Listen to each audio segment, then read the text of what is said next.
Hello everyone, welcome back once again. I hope आप अच्छे होंगे। हम इस समय कर रहे हैं यूपीएसआई की पॉलिटी की पीवाईक्यूज। पॉलिटी की पीवाईक्यू, राइट।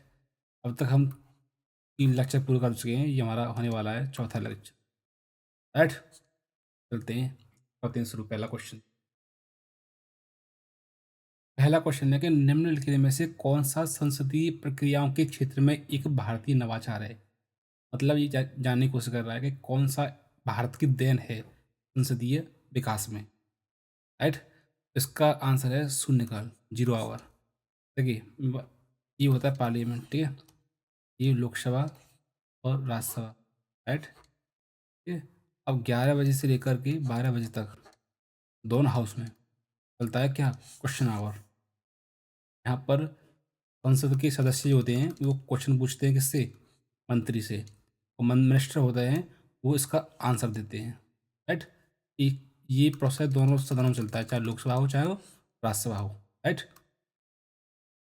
उसके बाद 12 बजे से 1 बजे के बीच में, 12 बजे से 1 बजे के बीच में इस आवर में मुख्यतः कुछ काम होता नहीं है, ठीक है। तो इसलिए इसको बोला जाता है 0 आवर, 11 बजे से 12 बजे के बाद में। उसके बाद लंच हो जाता है, लंच के बाद दोबारा से हाउस की होती है और शुरुआत होती है, राइट। तो शून्यकाल is a right answer. Next question. जब राष्ट्रपति और उपराष्ट्रपति दोनों के पद एक साथ खाली हो जाएं तो राष्ट्रपति पद पर अस्थायी रूप से कौन काम करता है। हम सभी को पता है कौन करते हैं, मुख्य न्यायाधीश करते हैं। मुख्य न्यायाधीश इज अ राइट आंसर। तो पहले कौन से थे, एम हिदायतुल्लाह थे जो पहले मुख्य न्यायाधीश, जिन्होंने जो है राष्ट्रपति के रूप में भी काम किया था, राइट। वो कल मैंने सॉल्व भी करवाया था आपको, ठीक है। तो इसमें आंसर का आंसर कौन सा होगा, D is a right answer. Next question. संघ लोक सेवा आयोग के अध्यक्ष और सदस्यों की नियुक्ति किसके द्वारा की जाती है, राष्ट्रपति के द्वारा की जाती है, राइट। कौन सा आर्टिकल है वो, आर्टिकल 316, राइट। देखो यूपीएससी क्या है, मैं थोड़ा आपको बताऊंगा, थोड़ा इंटरेस्टिंग चीज़। यूपीएससी एक संविधान का आयोग है, constitutional constitutional bodies, constitutional body है, ठीक है। एक सवाल अक्सर पूछा जाता है कि कौन सा निकाय संविधान है कि कौन सा वैदिक है, आपने देखा होगा, ठीक है। तो हम उसको समझेंगे यहाँ पे पहले। और क्वेश्चन आ गया तो मैं आपको यहाँ समझा ही देता हूँ। संवैधानिक संवैधानिक निकाय, दूसरा होता है वैदिक निकाय, निकाय, या इसको सामवेदिक निकाय भी कहते हैं, या सामवेदिक निकाय भी इनको बोला जाता है, निकाय भी इनको बोला जाता है, राइट। तो संवैधानिक निकाय वो होते हैं जिनका संविधान में उल्लेख होता है, राइट। क्या होते हैं संवैधानिक निकाय, क्या होते हैं, वो होते हैं जिनका संविधान में उल्लेख होता है, संविधान के अनुसार ही उनको जो है कार्य करते हैं, वो संविधान के अनुसार ही उनकी शक्तियाँ प्रदान की जाती हैं, संविधान के अनुसार ही उनको जो है पूरा स्ट्रक्चर तय किया जाता है, वो होते हैं संवैधानिक आयोग। जैसे जैसे पहला होता है यूपीएससी, ठीक है। ये होता है स्टेट पीएससी, राइट। ये वाला होता है national commission commission for SC, national commission national commission for ST, right. National commission for OBC, backward class है, राइट। फिर आपको आता है election commission, election commission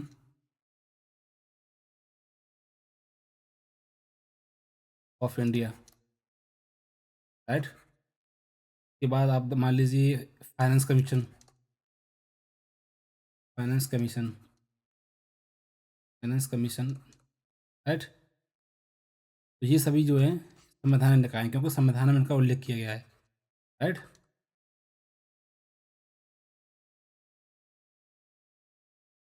right. जैसे आप देखोगे तो यूपीएससी कौन से आर्टिकल में है, यूपीएससी आर्टिकल में आपका 315 में, ठीक है। ये भी सेम इसी में। नेशनल कमीशन फॉर एससी कौन से में, आर्टिकल 338 में, राइट।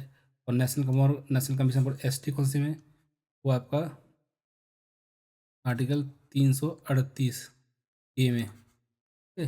नेशनल कमीशन BC कौन से में, आर्टिकल 338 बी में। ये कौन से में, इलेक्शन कमीशन कौन से में, आर्टिकल 324 में, राइट। फाइनेंस कमीशन कौन से में, आर्टिकल 280 में, राइट। तो इस तरह से आपको पूरी चीज़ आपको याद होनी चाहिए। ये आर्टिकल्स इंपॉर्टेंट है, आपको ये याद होने चाहिए, ठीक है। ये वाले आर्टिकल आपको याद होने चाहिए, इंपॉर्टेंट आर्टिकल, ठीक है। और सामाजिक निकाय वो होते हैं जो संसद के द्वारा बनाए गए अधिनियम के तहत उनको बनाया जाता है। जैसे national commission, national commission for women,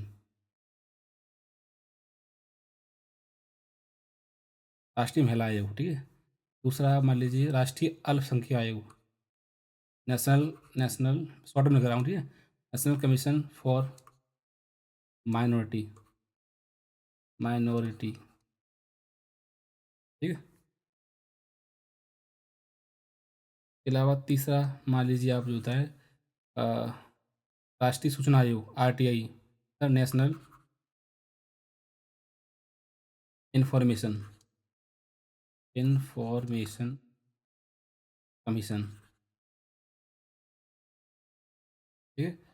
और मान लीजिए चौथा मान लीजिए CBC, central business commission, right. तो देखिए ये सारे हाँ, इम्पोर्टेंट तो है क्या, national human right commission, NHRC, ठीक है। तो ये सारे क्या क्या हैं, ये सारे हैं आपके जो है इस तरीके से सांवैधिक, क्योंकि संसद की विधि द्वारा इनको बनाया गया है। ये संविधान द्वारा बनाए गए हैं, संविधान में इनका उल्लेख है, राइट। ये पूछ लेता है कभी पेपर में कौन सा आपका जो आयोग संविधान है कि कौन सा नहीं है। तो आई होप आपको ये कॉन्सेप्ट समझ में आ गया होगा। चलते हैं नेक्स्ट क्वेश्चन। भारत के अटॉर्नी जनरल की नियुक्ति कौन करता है, अटॉर्नी जनरल मतलब महान्यायवादी कौन करता है, राष्ट्रपति करते हैं। B right answer. महान्यायवादी अटॉर्नी जनरल क्या होते हैं, कौन सा आर्टिकल है, आर्टिकल 76 में इनका उल्लेख किया गया है, ठीक है। Next question.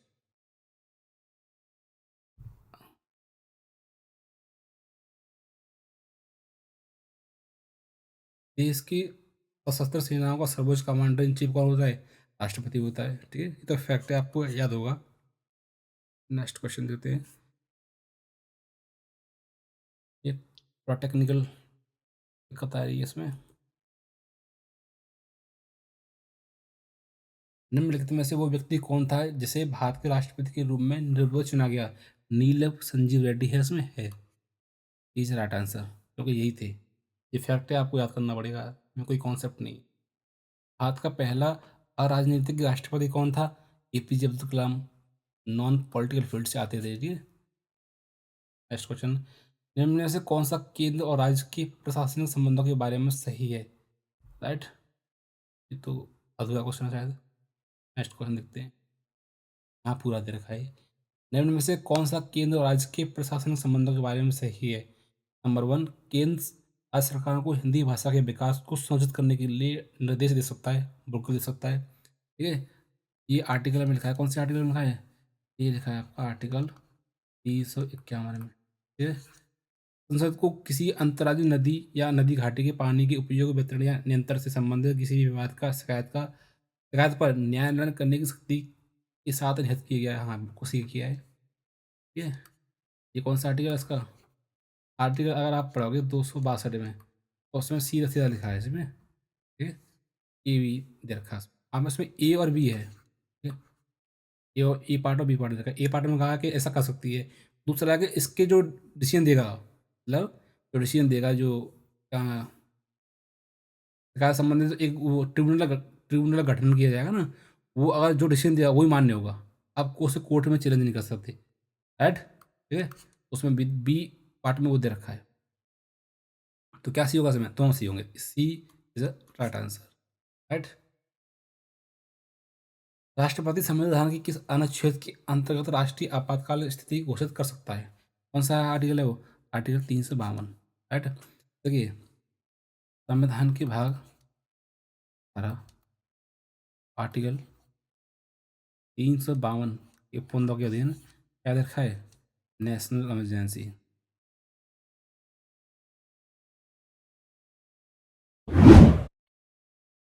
का उल्लेख किया गया, ठीक है। अब नेशनल इमरजेंसी होती है वो 3 आधार पर लगती है, 3 उसके आधार हैं, ठीक है। एक तो होता है युद्ध, युद्ध, ठीक है। एक होता है भागक्रमण,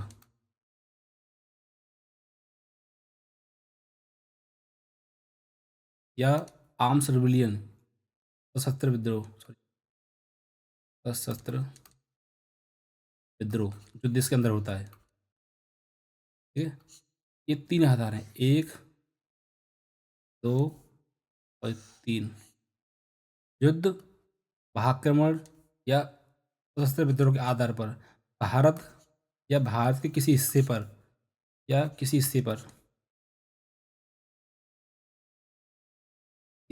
या क्षेत्र पर सुरक्षा का संकट उत्पन्न होता है, तो भारत के राष्ट्रपति आर्टिकल 352 की उपबंधों के अधीन संपूर्ण भारत पर या किसी क्षेत्र विशेष पर जिसमें स्थिति खराब है, किसी क्षेत्र पर नेशनल इमरजेंसी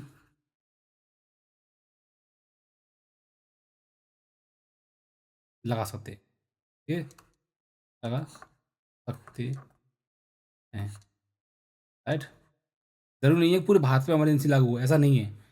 आप किसी क्षेत्र पे भी लगा सकते हैं जहाँ पे स्थिति बहुत ज़्यादा खराब है, राइट। तो ये इज द राइट आंसर होना चाहिए इसमें। नेक्स्ट क्वेश्चन, भारत में किसी दूसरे देश के साथ युद्ध की घोषणा का अधिकार किसके पास होता है?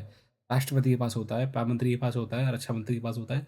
तो राष्ट्रपति इज द राइट आंसर, ठीक है। तो पी, ये इसके पास होता है। ये तो बात की बातें, घोषणा तो कौन होता है? राष्ट्रपति होता है। तो P is the right answer, okay. Next question, राष्ट्रपति अपना त्याग पत्र किसे प्रस्तुत करते हैं? राष्ट्रपति को करते हैं। ये उपराष्ट्रपति किसको करते हैं? राष्ट्रपति को करते हैं, राइट। जो कल मैं आपको आया था क्वेश्चन, भारत के राष्ट्रपति के चुनाव के लिए नागरिक को कितनी आयु पूरी कर लेनी चाहिए? राष्ट्रपति पूछ रहा है तो 35 ईयर, ठीक है। नेक्स्ट क्वेश्चन, भारत के राष्ट्रपति, सॉरी सॉरी, भारत की, हाँ, भारत के राष्ट्रपति पर महाभियोग की विधि अपनाई गई है, मतलब कहाँ से ली गई है? तो कहाँ से ली गई है? यूएसए से ली गई है, ठीक है। कौन सा आर्टिकल है वो? Article 61, right. राष्ट्रपति, ये क्या हो रहा है इसमें पता नहीं।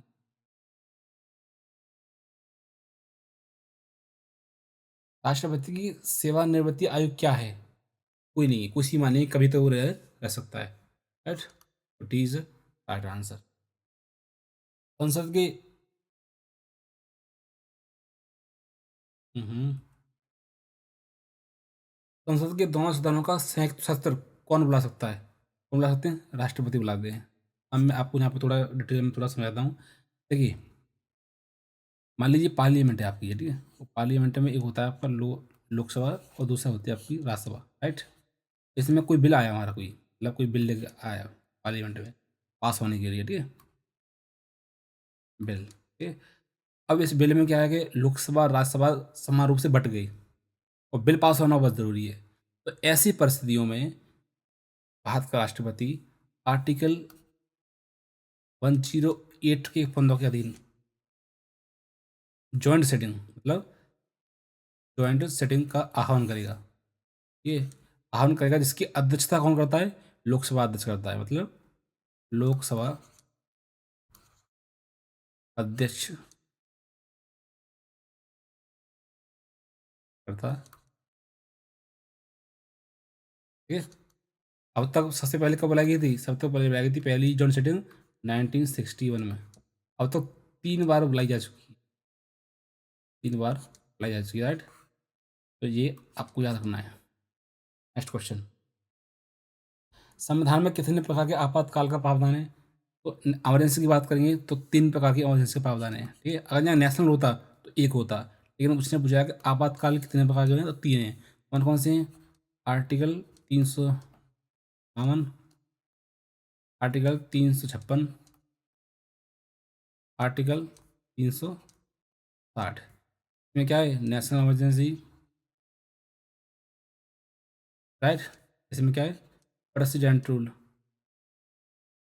प्रेसिडेंट रूल, ये इसमें क्या है, फाइनेंशियल क्राइसिस, राइट, इसके आधार पर इमरजेंसी लगती है, ठीक है। तो C is right answer. Next question, राष्ट्रपति शासन को उसकी घोषणा के कितने समय के अंदर संसद द्वारा अनुमोदित कर दिया जाना चाहिए? तो वो होता है 2 माह, राइट। देखिए, अगर नेशनल इमरजेंसी लगती है, नेशनल इमरजेंसी लगती है, तो उसको पार्लियामेंट में 1 माह के अंतर्गत, मतलब 1 मंथ के अंतर्गत उसको जो है अनुमोदन करना आवश्यक हो जाता है, मतलब उसको सहमति देना आवश्यक हो जाता है। लेकिन अगर राष्ट्रपति शासन है या फाइनेंशियली वो है, वो इमरजेंसी है, तो उसमें 2 माह होता है, राइट।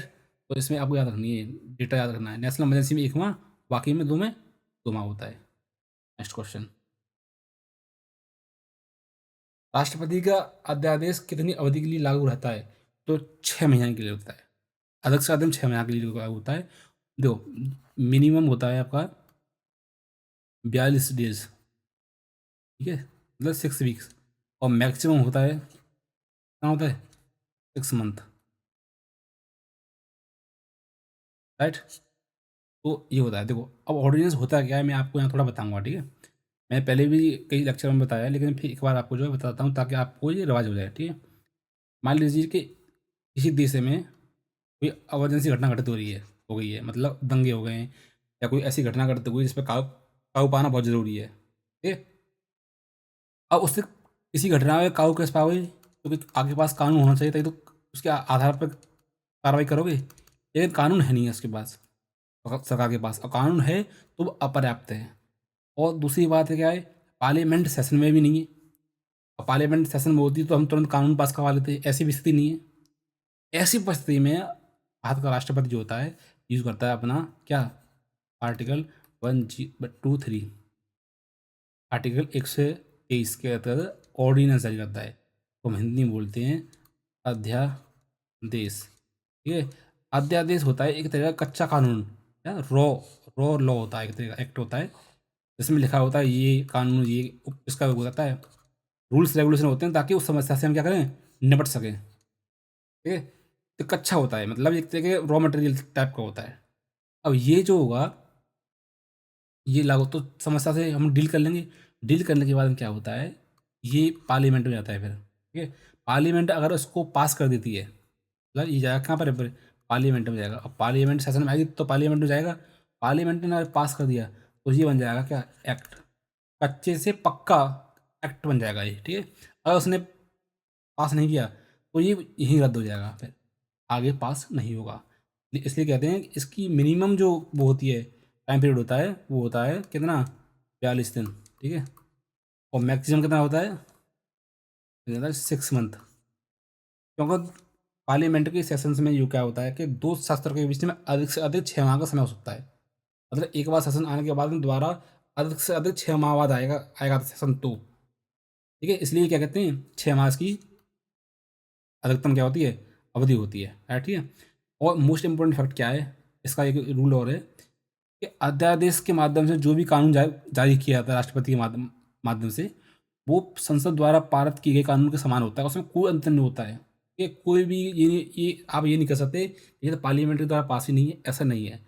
अध्यादेश द्वारा जारी किया गया कानून पार्लियामेंट द्वारा पास किए कानून के बराबर ही समतुल्य होता है, बराबर ही पावरफुल होता है, पहला बात। ये मतलब समान पावरफुल होता है, समान समान शक्ति रखता है, ये नंबर 1। दूसरा क्या है, दूसरा ये है, अगर पार्लियामेंट सेशन में है, उसके बाद भी आप अगर ऑर्डिनेंस जारी कर रहे हैं, अध्यादेश जारी कर रहे हैं, तो वो असंवैधानिक है, राइट। आप कोर्ट जा सकते हैं, ये सरकार गलत कर रही है पार्लियामेंट सेशन में, तो उसके द्वारा कानून क्यों नहीं बना रही है, अध्यादेश जारी क्यों कर रही है। अध्यादेश जब जारी किया जाता है जब संसद के दोनों सदन या कोई एक सदन शस्त्र में ना हो, तब जारी किया जाता है, ठीक है। मतलब अगर पार्लियामेंट में शस्त्र नहीं है तब जारी किया जाता है, ठीक है, राइट। आई होप आपको ये पूरा समझ में आ गया होगा। यहाँ से क्वेश्चन बनते हैं, यहाँ से 4-5 क्वेश्चन बनते हैं, ठीक है। ये तो क्वेश्चन यहाँ से ये बनेगा, ये पे ये बनेगा, ठीक है। उसके अलावा ये बन सकता है, ये भी बन सकता है, ठीक है। और आर्टिकल तो बनेगा ही, ये मैंने बताया वही तो, ठीक है। और ऐसे ही समान शक्तियाँ किसके पास होती हैं राज्यों में, राज्यपाल के पास होती हैं। वो कौन सा आर्टिकल है, आर्टिकल है आपका 213, राइट। चलते हैं आगे, नेक्स्ट क्वेश्चन। राष्ट्रपति द्वारा प्रख्यापित अध्यादेशों के संदर्भ में निम्नलिखित में से कौन सा सही है? नंबर 1, राष्ट्रपति द्वारा घोषित अध्यादेश की शक्ति कानून के समतुल्य ही है। देखो आगे आना क्या है, इसी बात कह रहा था ना मैं पीछे। देखो पीछे मैं आपको ये बता रहा था कि समान शक्तियाँ होती है, राइट। अब देखो यहाँ पे राष्ट्रपति द्वारा घोषित घोषित अध्यादेश की शक्ति कानून के समतुल्य होती है। क्या है? Absolutely right. संसद के द्वारा बैठने पर बैठक की तारीख से 3 माह के सप्ताह बाद अध्यादेश निष्क्रिय हो जाता है। बिल्कुल गलत। कितना है? 42 दिन। मतलब अगर पार्लियामेंट अगर बैठती है तो 42 दिन अब पास हो गया तो 6 माह के लिए होगा, कानून बन जाएगा। नहीं तो कितना होता है? 43 डेज, मतलब 6 वीक। है तो ये क्या गलत हो गया? तो A is a right answer, तो B is a right answer. Next question. Bharat के उपराष्ट्रपति का चुनाव किया जाता है संसद के सदस्यों द्वारा, राज्यसभा के सदस्यों द्वारा, संसद के निर्वाचित सदस्यों द्वारा, संसद और राज्य विधानमंडलों के सदस्यों द्वारा। देखो इसका आंसर क्या है? ए है, क्योंकि मैं कल आपको बताया है। ये भी गलत हो जाएगा, ये भी गलत हो जाएगा। पार्लियामेंट होती है, पार्लियामेंट। पार्लियामेंट के 2 भाग होते हैं, लोकसभा होती है और राज्यसभा होती है। ये इनके जो मेंबर होते हैं, चाहे वो इलेक्टेड हों और चाहे वो नॉमिनेटेड हों, दोनों हाउस के। तो लोकसभा में तो नॉमिनेट होते नहीं है, वो तो खत्म कर दिए गए रेगुलर इंडियंस। तो इसमें क्या होते हैं, टोटल क्या होते हैं? इलेक्टेड भी होते हैं। लेकिन राज्यसभा में इलेक्टेड भी होते हैं और नॉमिनेटेड भी होते हैं। तो लोकसभा उपराष्ट्रपति का चुनाव होता है वो लोकसभा राज्यसभा के सदस्यों द्वारा किया जाता है, चाहे वो इलेक्टेड हों और चाहे वो नॉमिनेटेड हों। राज्यों का इसमें कोई अस्तित्व नहीं है। राज्यों का मतलब राज्यों को इसमें कोई शक्ति नहीं दी गई है, इसमें कोई हिस्सेदारी नहीं दी गई है। ठीक है, कोई गलत होगा। ठीक है, तो is right answer. Okay, next question. Bharat के राष्ट्रपति पर महाभियोग चलाया जा सकता है इसके द्वारा? पार्लियामेंट के द्वारा चलाया जाता है, तो कॉमन सेंस वाली बात है। आर्टिकल 61। ये मैंने पूरा डिटेल में पढ़ाया आपको प्रीवियस लेक्चर्स में। ओके, महाभियोग। कैबिनेट का तात्पर्य क्या है? शासन के सभी मंत्रीगण? नहीं नहीं, देखो इसी तो इसका आंसर ये हो जाएगा बी। कैबिनेट स्तर के मंत्री होते हैं, उनसे मिलकर बनता है कैबिनेट, राइट। संसदीय शासन में वास्तविक कार्यपालिका शक्ति किसके पास होती है? प्रधानमंत्री के पास होती है। जहाँ वास्तविक किया जाए, आंख मूंद के लगा दो क्या? प्रेसिडेंट। तो B is a sorry prime minister, B is a right answer. Bharat का प्रधानमंत्री बनने के लिए न्यूनतम आयु कितनी होनी चाहिए? 25 वर्ष होनी चाहिए। ठीक है। प्रधानमंत्री को लोकसभा द्वारा चुना जाता है? नहीं, जरूर नहीं है। अब चुन सकती है लेकिन जरूरी थोड़ी है। संसद के द्वारा चुना जाता है, राष्ट्रपति के द्वारा नियुक्त किया जाता है, लोकसभा में बहुमत प्राप्त पार्टी द्वारा नियुक्त किया जाता है। ठीक है। अगर संसद द्वारा नहीं चुना जाता है फिर भी कोई व्यक्ति 6 माह तक तो प्राइम मिनिस्टर रह सकता है। तो ये भी मुझे दम नहीं लग रहा है इसमें। ठीक है, राष्ट्रपति द्वारा नियुक्त किया जाता है, ये होना चाहिए। मान लीजिए आपने बहुत वाले दल की बहुमत जिस पार्टी का आया है पार्लियामेंट में, उसका जो है मतलब लोकसभा में जिस जिस पार्टी का बहुमत आया है, उस पार्टी के नेता को राष्ट्रपति आते हैं, नियुक्त करते हैं, राइट। तो ये इसका सी इज राइट आंसर होना चाहिए। Okay, next question. तो आप बहुत से लोग ये कह रहे होंगे कि लोकसभा में बहुमत वाली पार्टी द्वारा नामित, ऐसा नहीं है। मनमोहन सिंह तो राज्यसभा से थे, वो लोकसभा से थे ही नहीं, वो भी तो प्राइम मिनिस्टर बने। इज राइट आंसर होना चाहिए इसमें। ठीक है, नेक्स्ट क्वेश्चन। मंत्रियों की परिषद सामूहिक रूप से लोकसभा के प्रति जाती होती है। ठीक है, के प्रति, लोकसभा के प्रति। आप देखोगे तो कौन सा आर्टिकल है? आर्टिकल 75, वो सामूहिक रूप से। ठीक है, राइट। Next question. मंत्रिपरिषद के सदस्यों की अधिकतम संख्या लोकसभा के सदस्यों की कितनी होनी चाहिए? 15% होनी चाहिए। ठीक है, इसमें ऑप्शन थोड़ा गलत रखें, तो 15% होनी चाहिए। ठीक है, ये कब जोड़ा गया था? ये 91st कॉन्स्टिट्यूशनल अमेंडमेंट एक्ट 2003 द्वारा ये जोड़ा गया था प्रोविजन कि मंत्रिपरिषद की कुल संख्या लोकसभा के सदस्यों का 15% से अधिक नहीं हो सकती। ठीक है, यह आता है पेपर में 91 बार, constitutional amendment act. Next question देखते हैं। भारत सरकार के मुख्य विधि परामर्शदाता कौन होते हैं? Attorney general of India. कौन सा आर्टिकल है? Article 76, right. ऐसे राज्यों में होते हैं, कौन सा आर्टिकल है वो? आर्टिकल 165। तो राज्य के महाधिवक्ता बोला जाता है, राज्य का महा महाधिवक्ता बोला जाता है। ठीक है, दोनों काम जो केंद्र में ये करते हैं अटॉर्नी जनरल ऑफ इंडिया, ऐसे ही राज्य में ये करते हैं राज्य के महाधिवक्ता। राइट। नेक्स्ट क्वेश्चन, निम्नलिखित में से कौन से भारत के मानवाधिकार के बारे में बात सही है?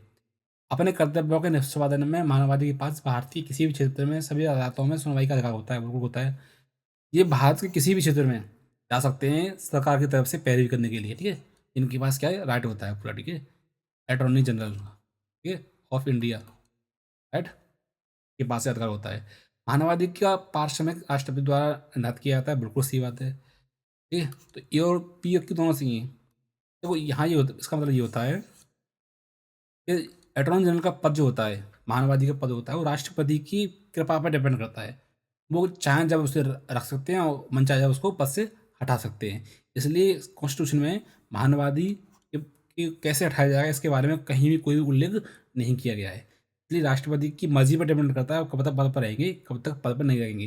अब प्रधानमंत्री कल यूँ कहेंगे राष्ट्रपति से कि मानवादी को पद से हटा दो, तो राष्ट्रपति हटा देंगे। तो कहेंगे कि इनका कार्यकाल बढ़ा दो, तो बढ़ा देंगे। राइट। नेक्स्ट क्वेश्चन, प्रथम राज्यसभा गठन कब हुआ था? 1952 में हुआ था। नेक्स्ट क्वेश्चन, लोकसभा के लिए सॉरी लोकसभा को कार्यकाल पूरा होने के पहले भंग कौन किया जा सकता है? मतलब कौन पहले भंग किया जा सकता है, कब किया जा सकता है? राष्ट्रपति द्वारा स्वेच्छा से बिल्कुल नहीं किया जा सकता। जब तक राष्ट्रपति भंग नहीं कर सकता जब तक जो है मंत्रिपरिषद को बहुमत प्राप्त है लोकसभा में, ठीक है। प्रधानमंत्री द्वारा स्वेच्छा से बिल्कुल करते हैं, लोकसभा द्वारा स्वेच्छा से बिल्कुल करते हैं। प्रधानमंत्री की सिफारिश पर कौन करता है? राष्ट्रपति, ठीक है। याद करना है, इज राइट आंसर। हाँ, सदन के अधिकार और विशेषाधिकार उसकी समितियां और सदस्यों की अभिव्यक्ति किसके द्वारा की जाती है? क्वेश्चन दो टाइप किया है, ठीक है। इसके द्वारा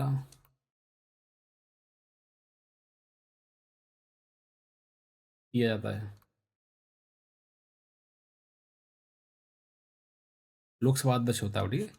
लोकसभा अध्यक्ष के पास ये पावर होती है, जितने भी राष्ट्रीय और अंतर्राष्ट्रीय जितने भी होते हैं सम्मेलन और सम्मेलन होते हैं, जितनी कॉन्फ्रेंस होती हैं, जितने भी ये मतलब ये मीटिंग्स होती हैं अंतर्राष्ट्रीय लेवल पे, वो अध्यक्ष संभालता है उनको, ठीक है। उसके अलावा ये अधिकार विशेषाधिकार ये भी कौन संभालता है? अध्यक्ष संभालता है, ठीक है।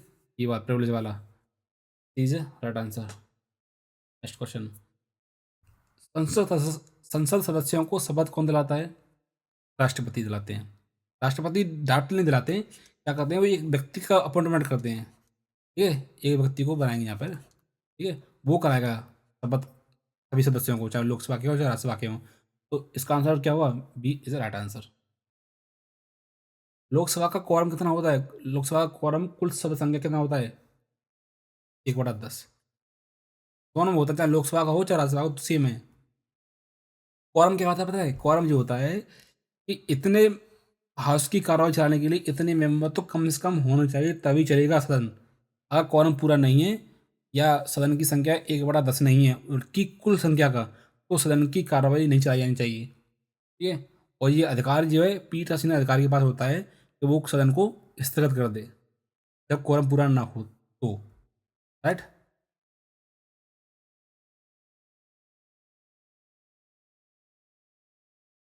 हम्म। संसद की कार्रवाई के संदर्भ में निम्नलिखित में से कौन सा सही है? नंबर 1, सदन को संसद की बहस और कार्रवाई के प्रकाशन पर रोक लगाने का अधिकार है, बिल्कुल है, ये उनका तो विशेष अधिकार है। नंबर 2, संसद सदन को संसद की गैलरियों में गैर सदस्यों और अतिथियों के प्रवेश पर किसी भी वक्त रोक लगाने का अधिकार है। दोनों सही हैं, ये और भी दोनों सही हैं। ये पार्लियामेंट्री विशेषाधिकार के अंतर्गत आती हैं सारी चीज़ें, ठीक है। ये कॉमन सेंस वाला सवाल है। आप देखो जो कौन सी आर्टिकल है वो आर्टिकल आप पढ़ोगे 1 से 5 में, ठीक है। राज्यों के लिए कौन सा आर्टिकल है? शायद 194 में ये दे रखा है, ठीक है। भारतीय संविधान के अनुच्छेद 120 के अनुसार संसद में कार्य किस भाषा में किया जाएगा? हिंदी इंग्लिश दोनों में, राइट। कौन सा राज्य सबसे अधिक प्रतिनिधि लोकसभा भेजता है? उत्तर प्रदेश भेजता है, ठीक है। भाई लोकसभा में सीटों का आवंटन जनसंख्या के आधार पर किया जाता है, और जिस राज्य की जनसंख्या अधिक होगी जैसी बात है वहाँ से अधिक लोग आएंगे चुन के। D is right answer. Lok Sabha का पहला आम चुनाव कब हुआ था? 1952 में हुआ था। Next question. लोकसभा लोकसभा के स्पीकर का निर्वाचन होता है, मतलब लोकसभा के स्पीकर का निर्वाचन कैसे होता है? संसद के सदस्यों द्वारा? बिल्कुल नहीं भाई, राष्ट्रपति का कोई रोल ही नहीं होता इसमें। प्रत्यक्ष रूप जनता द्वारा? नहीं। लोकसभा के सभी सदस्यों द्वारा? Yes, is right answer. ठीक है, इससे नहीं है। मतलब लोकसभा चुन के ही, मान लीजिए लोकसभा चुन के आती है, ठीक है, और जितने भी जैसे मेंबर होते हैं उनके बीच में से किसी व्यक्ति को स्पीकर चुन लिया जाता है, राइट। तो लोकसभा के सभी सदस्यों द्वारा, ठीक है, ये इसमें सही होगा। Next question. निम्नलिखित में से कौन सा अधिनियम महाभियोग की प्रक्रिया द्वारा उच्चतम न्यायालय के न्यायाधीशों को उठाने से संबंधित प्रक्रिया को नियंत्रित करता है? कौन सा अधिनियम है? ये पेपर में आ चुका है, आईएएस के पेपर में आ चुका है ये क्वेश्चन। ये एक्ट जो है आ चुका है। कौन सा एक्ट है वो? याद है, शायद 2018 में आया था या 2019 में था। मैंने पी वाई की सॉल्व किए थे तब उसमें था शायद ये। तो आ चुका है ये, ठीक है।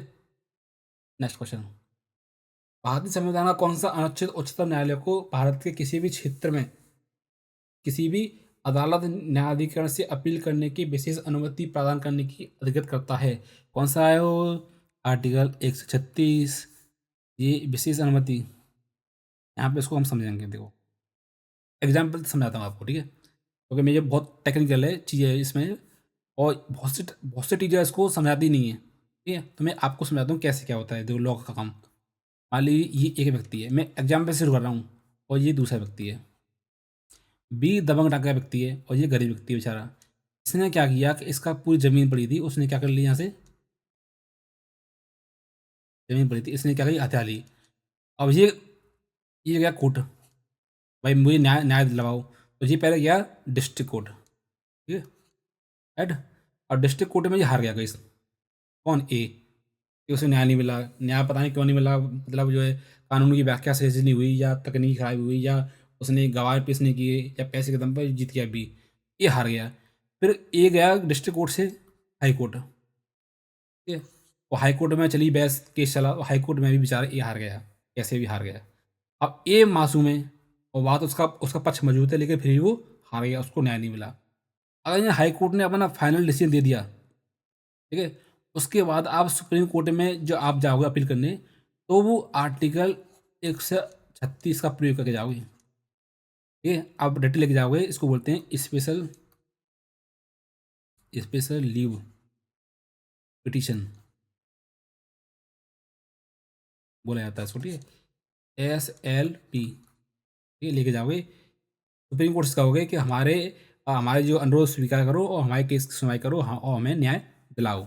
अगर सुप्रीम कोर्ट हमारी याचिका को एक्सेप्ट कर लेता है तो केस आगे बढ़ेगा और सुप्रीम कोर्ट उसकी सुनवाई करेगा।